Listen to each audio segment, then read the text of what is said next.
Welcome to the Life Matters podcast with enlightening conversations on success and living well. My guests are all motivated by the desire to make a difference, and they share their wisdom, personal journeys, and a host of practical guidance that we can apply in our lives. Subscribe on your favourite platform and never miss an episode. If you've ever felt guilty about charging premium prices or found yourself trapped by invisible blocks keeping you from your true earning potential, today's guest is exactly who you need to hear from. I'm so pleased to be sharing my conversation with Alex Vitillo, a transformative money breakthrough coach. Alex started out in the corporate world of banking and finance in London, but after experiencing a sudden, profound personal loss, she pivoted into the healing arts to support her young family. Alex shares incredible practical insights on how to shift your frequency, stop hiding from your numbers, and increase your prosperity. Hello, Alex. I'm so pleased to be talking to you today. Thank you for joining me. Thank you, Diane. Equally very honored to be here with you and your listeners. Oh, now a topic of money and wealth and abundance, an area that I think so many people have issues with. Can you start by talking to me about how you got interested in this and involved in it, please? Sure. So it's not a happy story like a lot of us who started our own business. Probably there was a breakdown, something that didn't go well in your life. And then you decide, you know what, I'm going to set up my own business. So for me, it was that way. I come from what I call the hard money. I came to London. I'm Italian, to do a master in finance, in banking. So I started working in the city. And then fast forward a few years, I married a beautiful man, had children, and unfortunately, he passed away. So at that time, the children were very young, and I wanted to do something while working around them. So being self-employed was the one thing that came to mind. I didn't know what to do, but that's a story for another interview because it's a story of its own. And I started my own healing business. So I wanted to be self-employed, work around the kids, provide for my kids. And coming from corporate and being employed, growing a business was never my vocation, was never a thing I wanted to do. It was a necessity. But unfortunately, as well, when you're employed, you're told what to do. You're in a team, you're doing your own thing, you do it very well, but that's all you need to know. And when you start your own business, you have to become a marketeer. You need to start to understand what people want. You need to understand what you could offer. You need to understand how could I sell these talents of mine and what can I price my talents of mine? And it's not a straightforward line. So I wasn't making any money.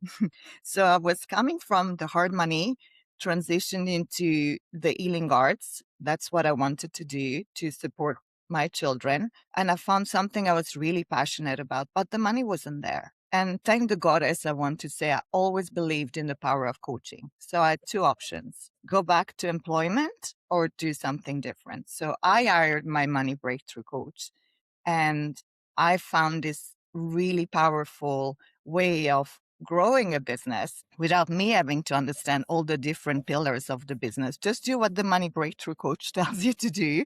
You'll be fine. And I also discovered that that was really what I wanted to do. Yes, I was great at the healing arts. Yes, I love it. But really having experienced how hard it is if you don't come from a business background to develop your business and to be okay with it's okay to charge. It's okay to command premium pricing. You don't have to feel guilty if you're a heart-centered person, if you are an empathic person. That's really hard for people to say, you know what? I only want to help people who can pay me. It's a very hard thing to do. So I retrained as a money breakthrough coach, I had a money coach, and I find this area fascinating for people that have a lot of talents but don't have maybe the strategy, the knowledge, and the I want to say the courage to charge premium prices because maybe they're feeling guilty or they're feeling, they shouldn't charge for their services. So that's how I came to do what I do. So interesting. And then, of course, you have to, I presume, get into whole areas of why people have issues charging their worth. And I can only imagine that it's a really complex complex area because I assume there's some limiting beliefs in there, and we're not really very conscious of our limiting beliefs. And I know I've read a little bit, done some research ahead of our call today about money as consciousness. What's your view on that? Money as consciousness, and could you explain it to perhaps people who haven't heard about that? Yes, so that's part of a bigger picture, right? So I'm sure a lot of people have heard money is just energy, which is Mm, true, which also comes back to everything as a consciousness, whether it's a rock or whether it's a human being, whether it's a pet. So if you start to look at everything in this world as something with vibrations and frequency and consciousness, then money, of course, it's part of it. And it has a conscious of its own, but the human dealing with the money is also has a conscious of its own. It has experience of its own. It has belief of its own. You mentioned subconscious beliefs. There is what I call money karma drama. So the culture, the way you've been educated, maybe the country you live in. So there's so much energy behind money. And when you start this work, that's what fascinates me. First of all, it never ends. Everybody's got an experience about money, a belief about money, an opinion about money, plus all of these subconscious layers. And when you start to dig into that, it transforms your power of changing things. Awareness is always the first step. Again, if we look at quantum physics, two particles, don't ask me, I'm not a scientist, but they put two particles in a tube, and the moment there was an observer, the particle were behaving in a different way that if there was no observer. So if you apply that to the money, you say, okay, now I'm conscious about the money. Let me watch the money. I'm simplifying here. Let mm, me watch the money. Your money is going to behave in a different way. So my first goal with clients is always we got to start tracking money physically, but also your feelings, your emotions, your beliefs. How do we track money? And I work with a very powerful tool. It's called Sacred Money Archetypes. It's like the star sign for astrology is your money personalities. And it tells you how you do certain things with money without you realizing it. But it also tells you how you can monetize your talents and skills a lot more than if you didn't know about this. mm.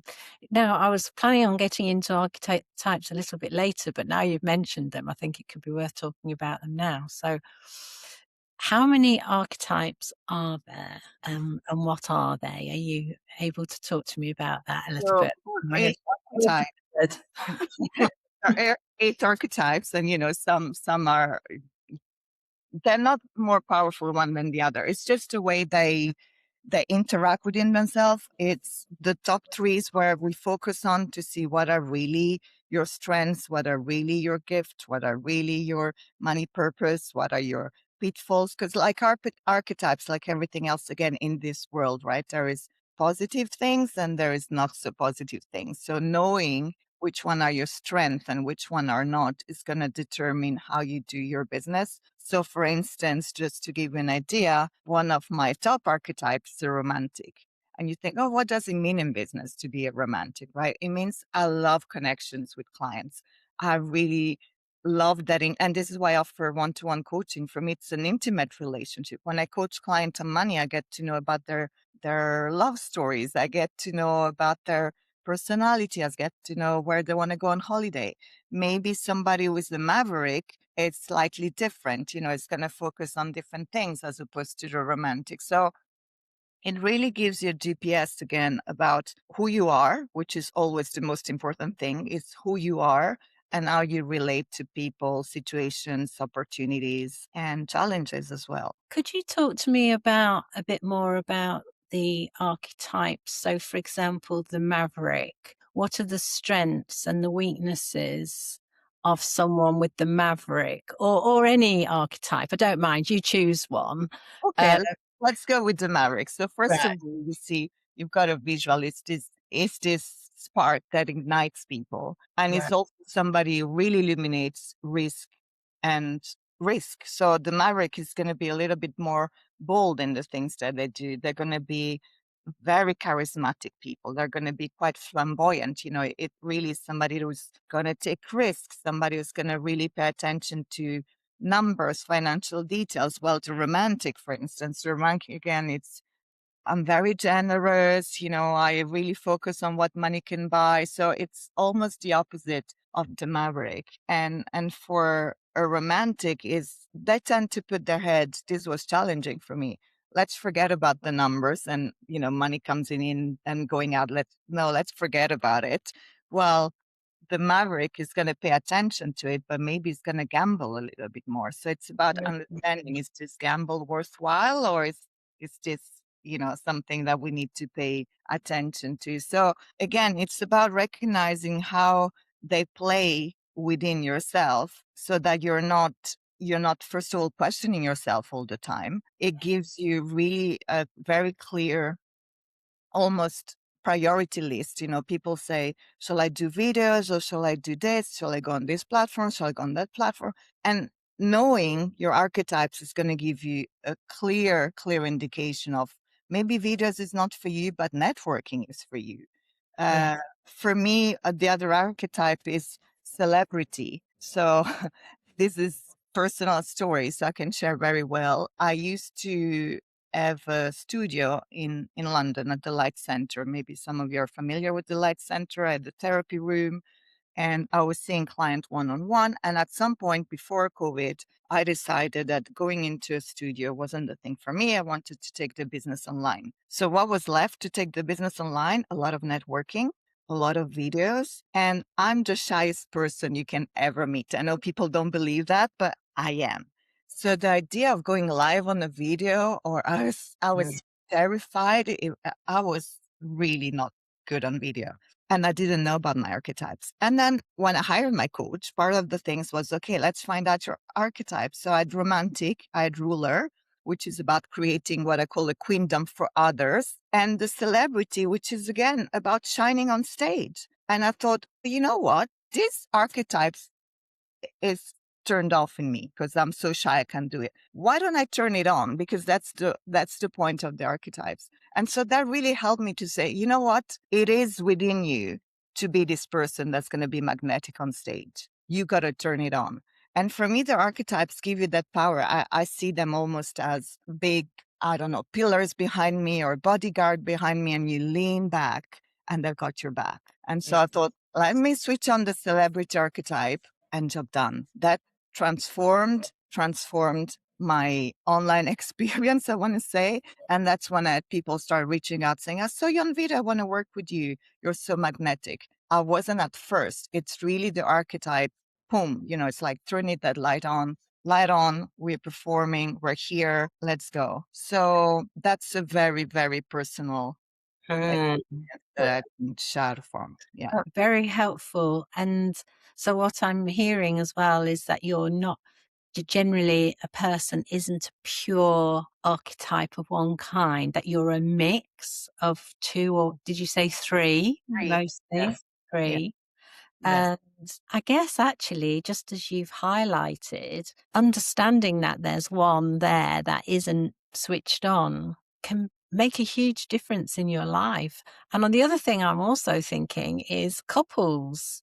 I'm thinking of couples with very different archetypes and how they agree over money and so on. I'm imagine and I suppose really if they know their archetypes, they have a better understanding of themselves, but they also have a better understanding of the other person and why they're operating in the way they are. I mean, I don't know anything about the archetypes. Is there an archetype that's really free with money, that doesn't think about whether they can afford it or not, and then they could perhaps be in a relationship with someone? All right, what have we got there? Talk to me about that. First of all, you're absolutely right. Couples, a lot of people, and even clients that come with me who are in relationship, oftentimes they're women, and oftentimes they say, oh, my husband is so and so upset because my business doesn't generate, the amount of money that I could be generating. So, and there's a lot of friction when it comes to couples and money. Now, the same thing happens between two business partners. So let's say one is the romantic, very, again, free with spending, flamboyant spending, and it's all about how I feel. And if this program is going to make me feel good, I'm just going to invest. And the other one is the accumulator, which again, the name suggests it's less spending and it's more about creating financial stability. So this one couldn't care less about the numbers. And this one, all they care is about the number. So you put that into a business relationship or into a partner relationship where both of them are very vocal. Because if one says, okay, you know, my husband is really good with numbers and I'm going to keep quiet. Okay. But if the romantics say, no, I really want to go on a 5-star holiday. And the husband, for instance, says, no, actually, we don't need 5 stars. Let's settle for 3. This is where you start to have frictions. And again, like everything else, the moment you're aware of it, you could say, okay, my husband is an accumulator. Maybe I don't need to splash, or maybe I'm going to make my own money. And so I do what I want with my own money. And the accumulator could say, well, it's her own thing. Let her do that. I'm not going to get involved. I know there's no point because that's your personality and that's my personality. And of course, you know, you decide where to compromise or not, or you decide you do your thing, I do my thing, and let's not talk about this in this instance. So it gives you a lot more, again, a comprehension. It gives you a way of dealing with each other. It gives you scope or maneuver. Yes, so interesting. How many archetypes did you say there were again? How many? 8. 8. Yes. So we've got the romantic, the maverick, The romantic, the maverick, the accumulator. the accumulator, which is here because they all have beautiful images. Who else have we got? The celebrity, which I Oh, mentioned. yeah. We've got the connector. Typically, people in networking, they're very good. They might have this archetype. We've Right. got the nurturer. Again, sometimes a lot of the networkers are Naturals. heavy. We Yeah. have got the alchemist, which I love. Tell me about the And alchemist we've got the ruler. and the ruler. What's The alchemist about curious about the alchemist? it's turning your ideas into gold, right? So let's say you are an alchemist, but it's not switched on. So you might not focusing on your ideas, you might not, or you might have an ideas, but you might not look at it from the financial side, which is what this archetype is asking you to do. It's not just to have a brilliant idea, but it's how do we make money out of that idea? And the thing that is really challenging for the alchemist is because one of their pitfalls is they've got this loving and hate relationship with money. So maybe one day they feel, yeah, I'm going to monetize this program. It's going to be amazing. And the next day they feel, oh, I wish there was no money. Why should I charge for it? So inside of them, there is this constant push and pull that can be exhausting. Again, if you don't know about it, and if you know about it, go and talk to your coach because we've got exercises and we got ways to make peace with that, you know. So again, it's a beautiful, they're all beautiful archetypes and they're all going to make you money, but you need to know the ins and outs and you need to really call on these archetypes and not say, okay, I know which mine is. I'll put it in a drawer and forget about it. It's fascinating. And when you're working with people, how do you arrive at what their archetypes are? Is there a don't want to use the word test, but is it questions and answers, and does that help you to arrive at what their archetype? Yes. So there is an assessment, Right. and even there, you know, I say I channel the answers. So there is an assessment, but when I've got the person in front of me, again, it's like the signs, right? If you've been with a very good astrologer, it's always tuning into who you are, even when they know the placement of the sign. So it's the same for the archetypes. There's an assessment. Now you can go and take that assessment and have AI read them for you. Or when we're one-on-one, I say I channel the information and a lot more comes to it. So it's exactly the same thing. People could find it somewhere online and then have an automated response. Or when we do connect one-on-one, that's where it's really, really pertinent to you. And there's so much work to do. It's like astrology. It's not, I've got my reading done once and then that's it for the rest of my life. If you want, you know, every week you could work with your star sign and understand this week it's better for me for this and that and the other thing. And so is Secret Money Archetypes. Like I said at the beginning, with money, there's no place to arrive. It's a constant work. And that's why sometimes I smile because I meet people who say, I was so bad with money, but I've done my work. I'm done now. Really? Yeah. I don't think so. I don't think so. I just think this is so fascinating. Um, I want to ask you, have you worked with people? So my understanding is that in working with you, people become better able to understand the activities that, and so for example, networking or shining and performance, they start to get an understanding of the activities that they're more suited to, that's going to help them drive their businesses and create wealth. Is that right? Absolutely. So Okay. first of all, what are they most suited to? What to keep an eye on the rear mirror? Where are you going to be challenged and triggered? What are the story you tell yourself that you're not so good? Like I had a client, she was a Maverick actually. And one of the gifts of the Maverick is to structure deals and handling financial complexity really well. But for some reason, she never tapped into that. So she was spending a lot of time and energy really questioning herself. But the moment she was being made aware that actually this is one of your strengths, she stopped doubting herself. She stopped wasting time in second guessing and asking that and asking that person. She said, yeah, I can handle complex deals. I'm going to offer them. Come to me if you need anything complex. So Right. it took away a lot of pressure, a lot of self-doubt. It took away a lot of time. Let me ask this person, that person. Let me maybe don't talk about it. And so it does help you to really assess where you are and be careful of this, but go for that. Yes. I think that kind of clarity just must be so empowering and stop a lot of time wasting and busy work on things that aren't working. I also want to ask you, whilst it's still in my head, this thought, have you had examples when you've worked with people when they've actually changed careers? I can understand that they find the ways that are going to help them make more money because they're more suited to those activities.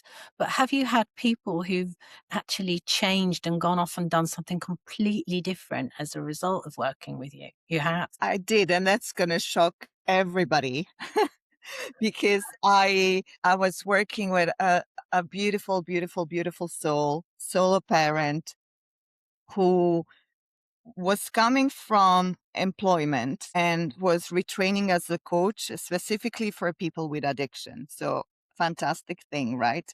But after doing a lot of the work together, they found out they wanted something a bit more practical, and you will never guess he went and became a car dealer.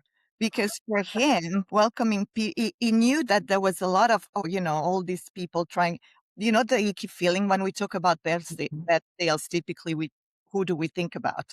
Somebody wanting to selling you their car, but he loved cars and he saw an opportunity where people could come into his salon and welcoming them with, again, awareness, loving, kindness. This guy had it all, right? It was really, really switched on and intuitive. So the person would walk through the salon and he would know, this is the best car for you. And yet that, again, magnetism about really attracting people. And he was a romantic as a first archetype. So that, like I said, you would think, oh, maybe you want to switch from car dealership to coach. But for him, it was exactly the opposite. And he was so successful in what he was doing because it was really about the heart. How interesting. How much of our beliefs around money and wealth do you think we inherit from our families and the way they talk about money?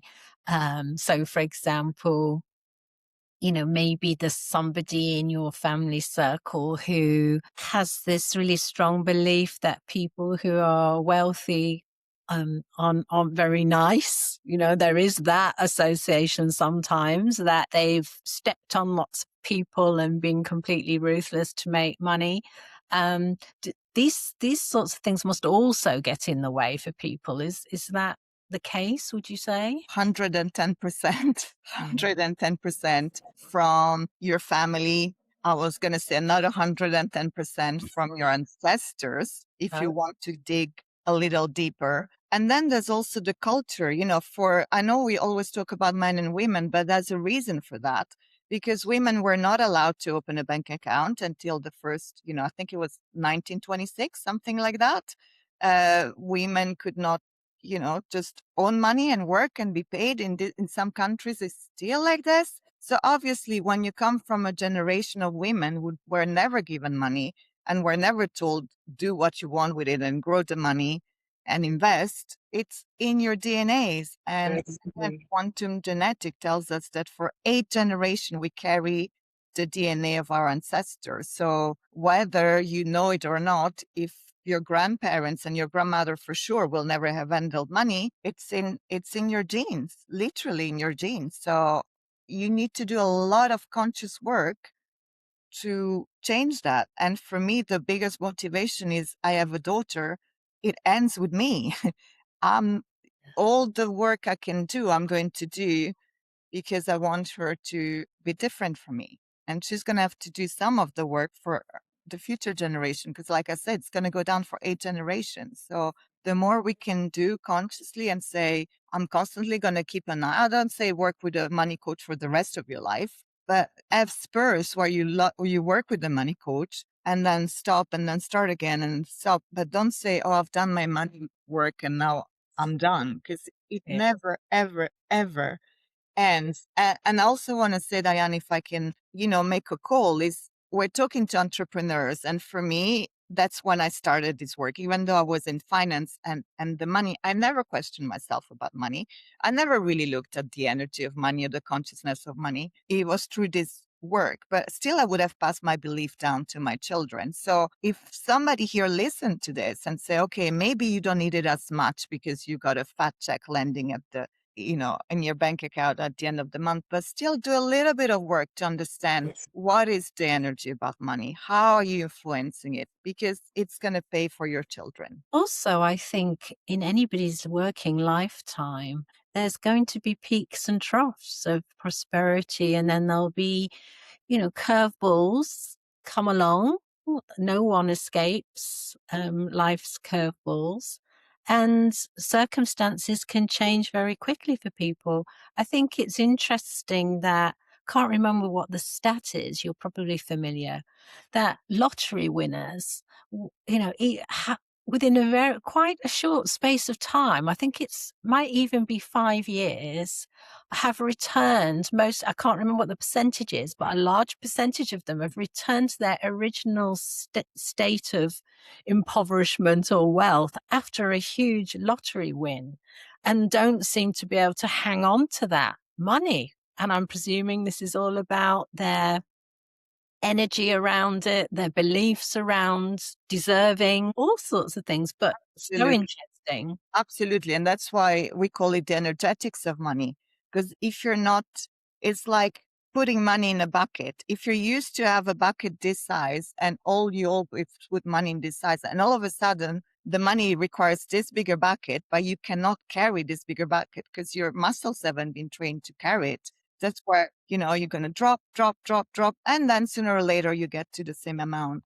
And this is why also they made some studies. I don't know how they were able to really predict it, but even if they were to take all the wealth in the world and redistribute it and say, okay, you $1 trillion from Elon, you're going to take your trillion and distribute it accordingly to every person in the world. I think that said within 1 year, this is even more terrifying, the money will be back where it was, because the person who's been trained to hold $1 trillion can hold $1 trillion, but the person who was holding 6-figure will never be able to hold $1 million all of a sudden, just like that. So, it's all good and well to say, oh, this person is bad because they made $1 trillion, but what have they done for it? What have you done for it? So, I would say stop judging and minding other people's money. Just mind your own energy and focus. You want more money? Work on your energy field and work on your skills. Yeah, that's really good advice. What do you think about the whole thing around affirmations and money? There's an awful lot, isn't there, about, get up in the morning, say your affirmations. do they work, do you think? Do they have a place? I would say it's a feel-good feeling. It feels good to wake up in the morning and do your affirmation, but there are studies that prove that counterproductive. Because the moment you say an affirmation, and again, if you're working with somebody and you do other things, yes. But if you rely on affirmation, say, I am a trillionaire, your mind and your subconscious says, who are you kidding, Alex? Obviously, you're not. So that's a lot more counterproductive than you don't saying anything at all and say, how could I make more millions? So again, it's a feel good feeling because you walk around, you think you're doing something, but that could really cap you and say, this is not who you are. Bang, let's show you you're not this. Bang, and you go down. So Yeah, that makes sense. I suppose in some ways, though, depends on what people's self-talk is like. If they're very hypercritical of themselves, and I've got this terrible inner critic who's always saying horrible things to them, and beating them up, I suppose saying anything else positive has got to be better because at least you're not berating yourself and beating yourself up. So there's a bit of relief there for people, isn't there? Through a bit more positive self-talk, being a bit more affirming, or even just compassionate. We could just be a bit kinder to ourselves. So again, I want to say, it depends how strong is your devil, right? Because if you imagine the angel and the devil, if the angel say, oh, you're so wonderful, but the devil is really, oh yeah, let me show you, that could be a disaster. So maybe what you mentioned about being a bit more kind and compassionate, it's better. It's like, okay, I hear you, we're not so good, but what if? Like the what if questions works a lot better because they open a crack into the devils, but it doesn't give them the ammunition to say, oh, let me show you're not a millionaire yet. Let me show you how. If you say, what if, then, the devil gets a bit like disorientated and it's like, oh, what if? Oh, I haven't thought about that. She's not going all the way to the million. And so that really, again, is proven to work a lot better than to just counterattack. But if your devil is strong, again, there's no chance. There's no chance. And I suppose that's the beauty of working with people one-on-one in the way that you do, because you've got to look at the whole person, haven't you? Absolutely. And identify what the blocks are, what's getting in the way here, where to start. I want to talk to you about why you think people don't charge enough for their services and how you help people overcome that so that they can increase their fees. I think at the moment with the economic situation and uncertainty, there's maybe perhaps a reluctance for people to charge more and increase their rates as entrepreneurs, independent business people, perhaps. And yet all around the corporates are all the bills are going up. So can you talk to me a little bit about that? I'm not even sure I asked you a question, but you can see where I'm heading with this. A lot about that. And that's one of the things that's going to agitate me a lot. So some of the audience will go, what is she saying? She's crazy. So that many reasons. There is and a lot of them I want to say are excuses and stories again that we tell ourselves. But there's a lot of judgment there. So like I said, money triggers a lot of emotions, a lot of feeling, a lot of judgment. So if you come from a family where, this family has a lot of money, they're horrible people, and you've been brought up like that, obviously you don't want to become that horrible person. And your subconscious says horrible money.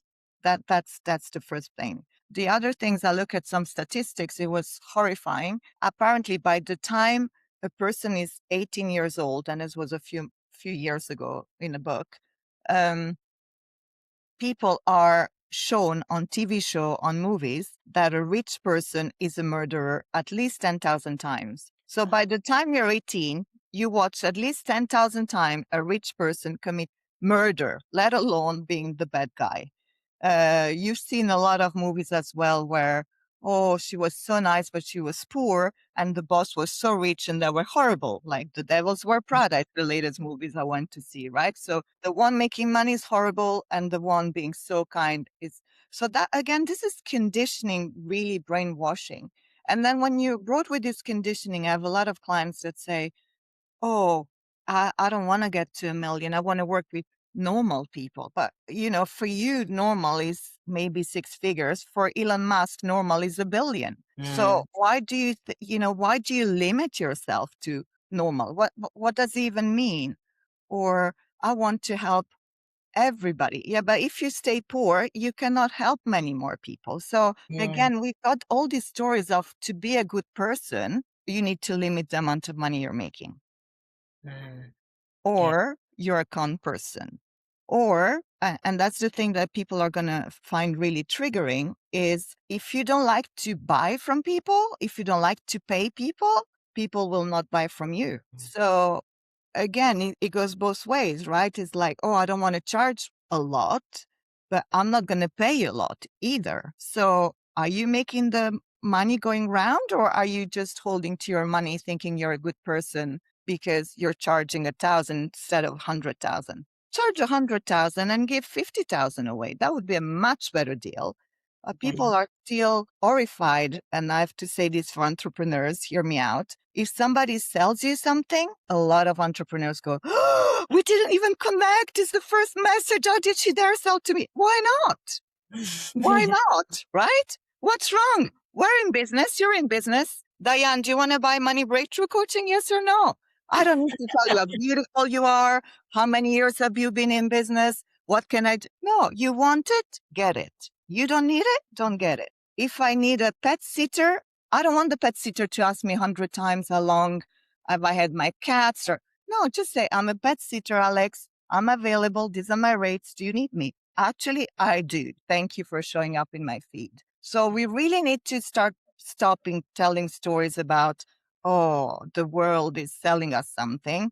And yes, we are in business to sell and to buy.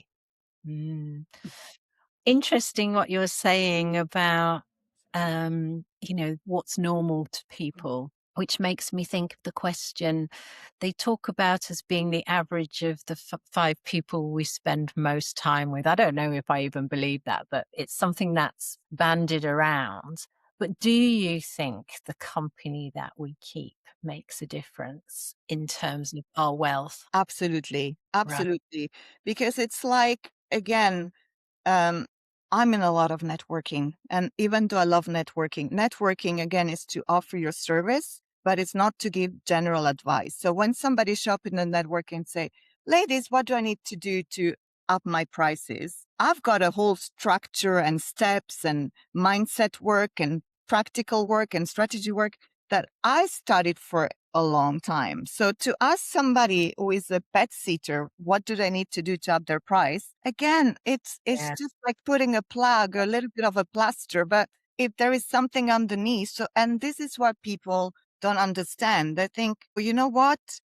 Let me get a VA. I want to make more money. But if you don't have your mindset in place and your money, again, energetics in place, your VA is going to do nothing. And they don't see that. But if you are in a group where everybody's used to coach, everybody's pushing themselves, obviously you're going to be in an environment where the conversation is going to be different, as opposed to how do I do this in the cheapest way? Yes. I mean, you make such an important point there about, you have to look at the person who's giving you the advice. Have they got the expertise? Have they got the track record and the knowledge to be handing out that kind of advice? It's a very, very good point.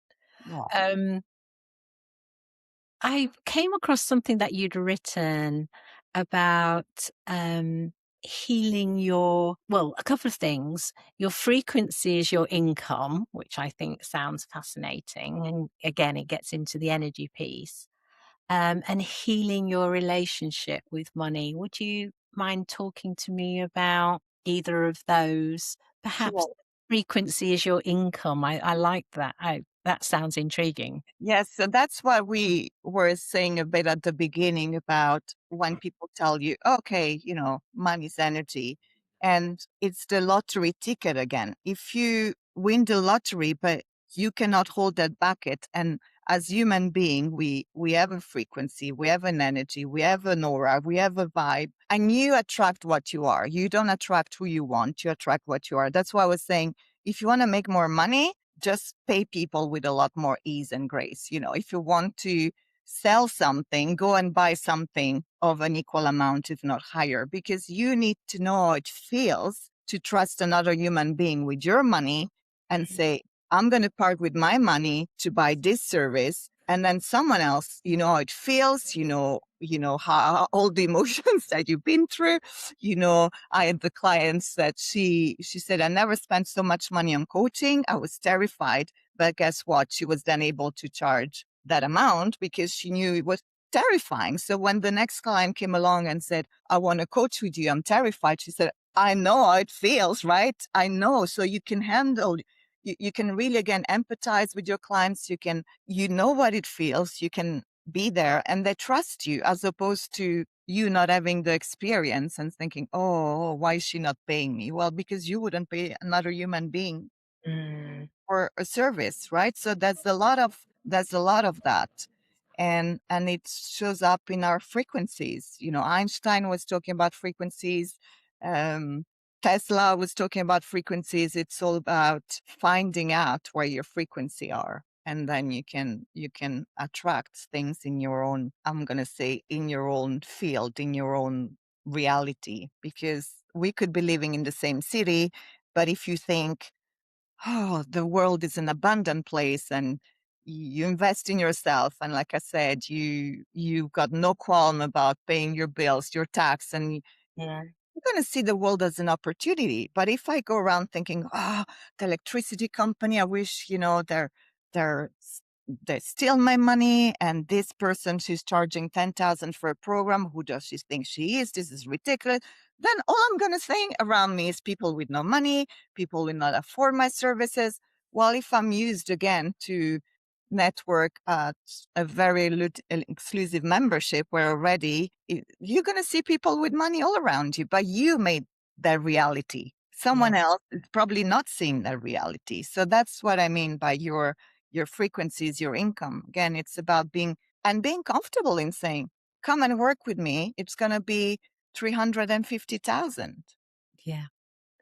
And I think what's interesting as well is what you're saying about how we talk. Are you still there? Yes, yes, yes. Oh, I just lost you off my screen. Sorry, Oh, I can edit this, but something's just popped up into my screen, which is rather weird. So I'll edit that out. Okay. okay. Right. So I'll start again.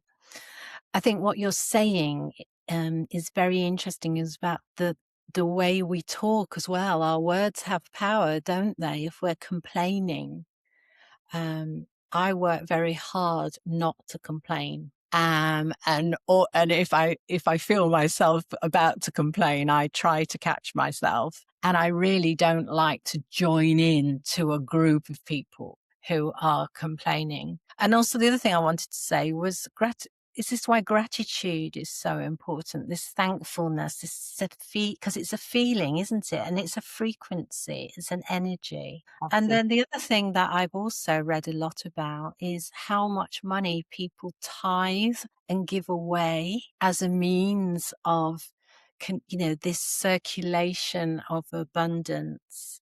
And I agree with you. The only reason I would ever want to be super wealthy is because I think of all the good I could do, how many people I could help.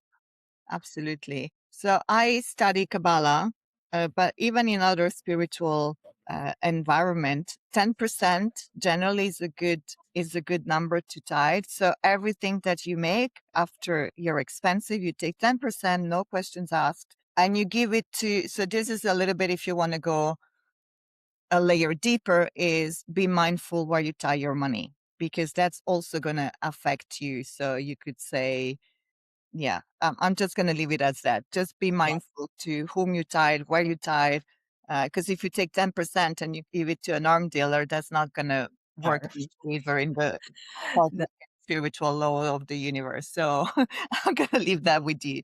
But good. 10% is a very good figure. If someone's really wanting to address their prosperity consciousness, not just about, oh, I want to increase my fees at work, but they feel that there's something more fundamental going on that they need to address first, and that just increasing their fees is just going to maybe solve the problem temporarily, but isn't going to be really changing them very much.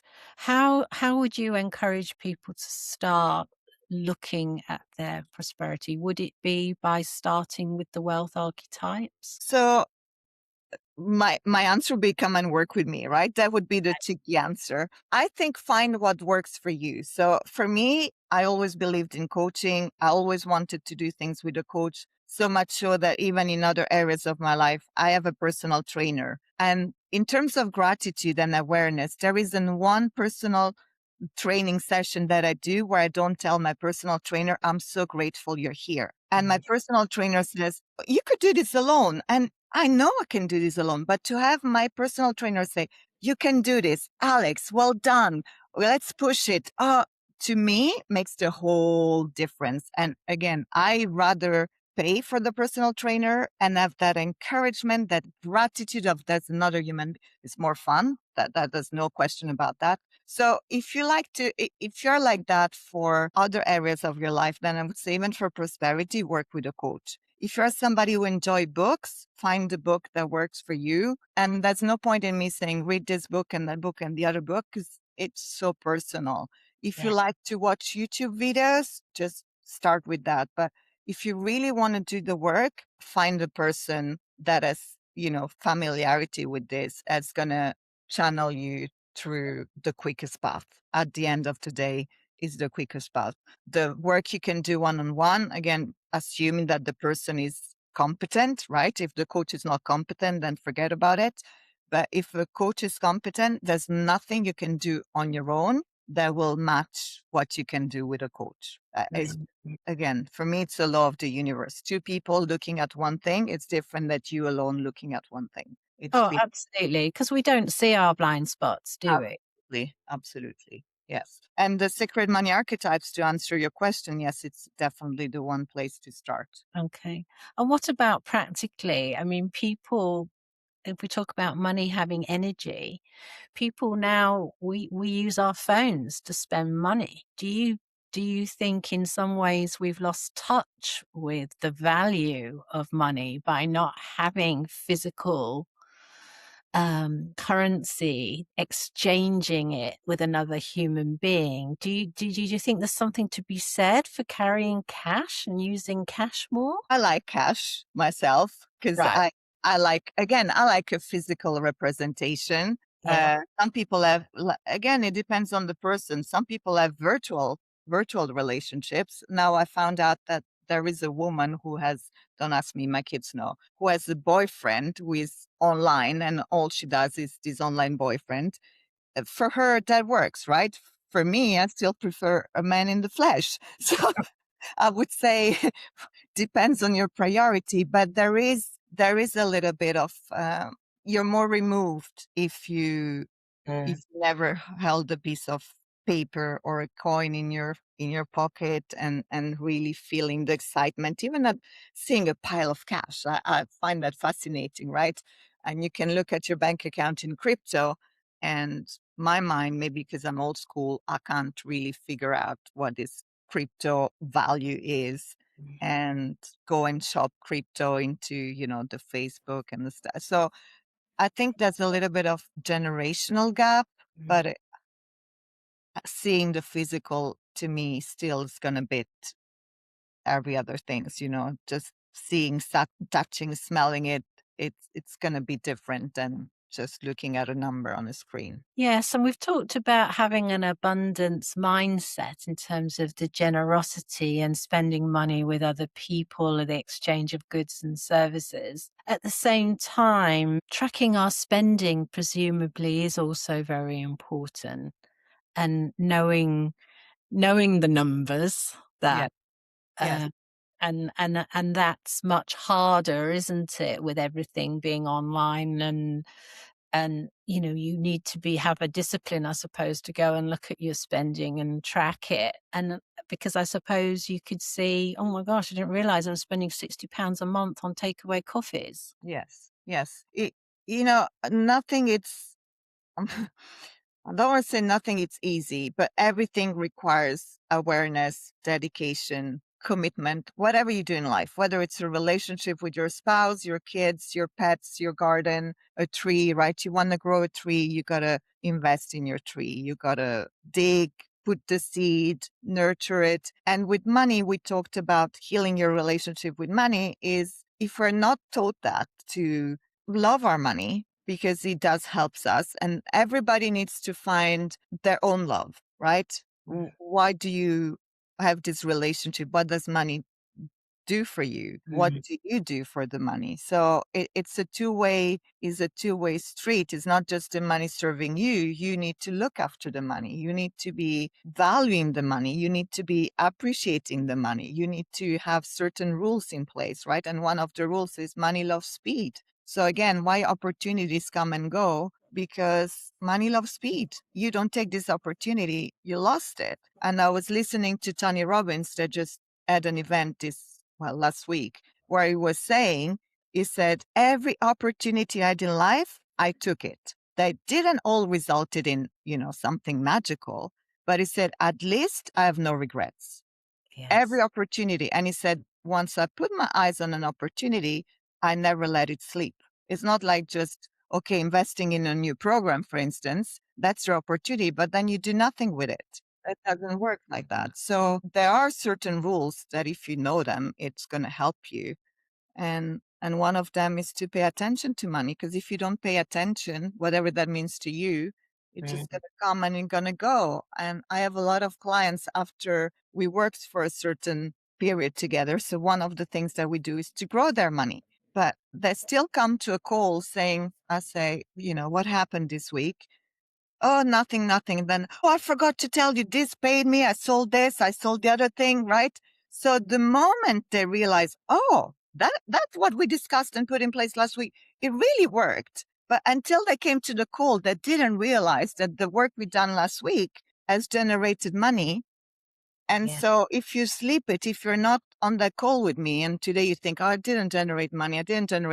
Well, you did. Again, that sooner or later is going to stop the flow. Money will say, you don't see me. Why come to you? So it's really important that when money comes to you, you have a little dance.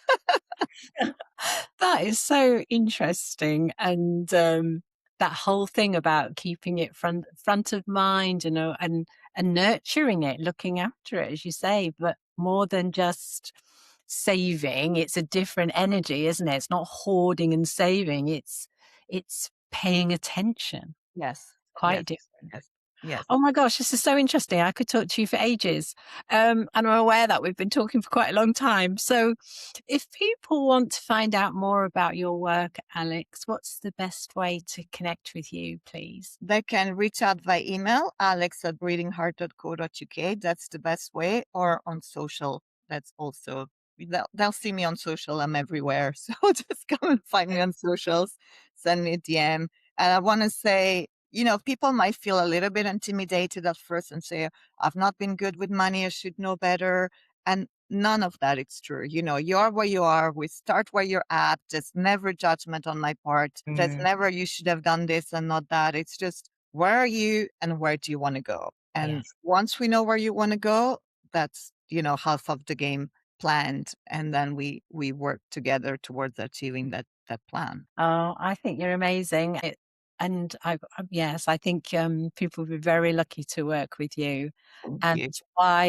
Why spend decades floundering around when we can fast track your prosperity with you? I'll make sure all your links are put in the show notes. Can I address one thing? There's something else you wanted to say. Yeah, I want to share this because when you say fast track, and again, I say that with a lot of love.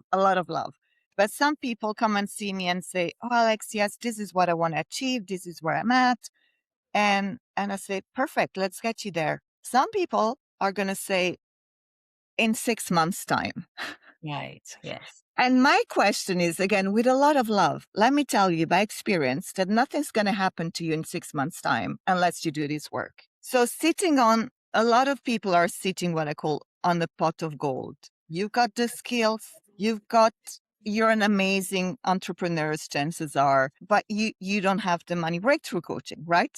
So if you're sitting on the pot of gold, why would you sit on that pot for another 6 months? Some people it's a year, some people it's 2 years, when you could do it now. And nothing is going to be different in 6 months' time. It's not going to be more painful, less painful, nothing, right? So instead of saying, either say, I'm never going to do it, that's a better answer, and say, I choose not to, but at least you're settled. You stop thinking about it. Like it's when a relationship, when you're, shall I stay or shall I go? Shall I stay or shall I go?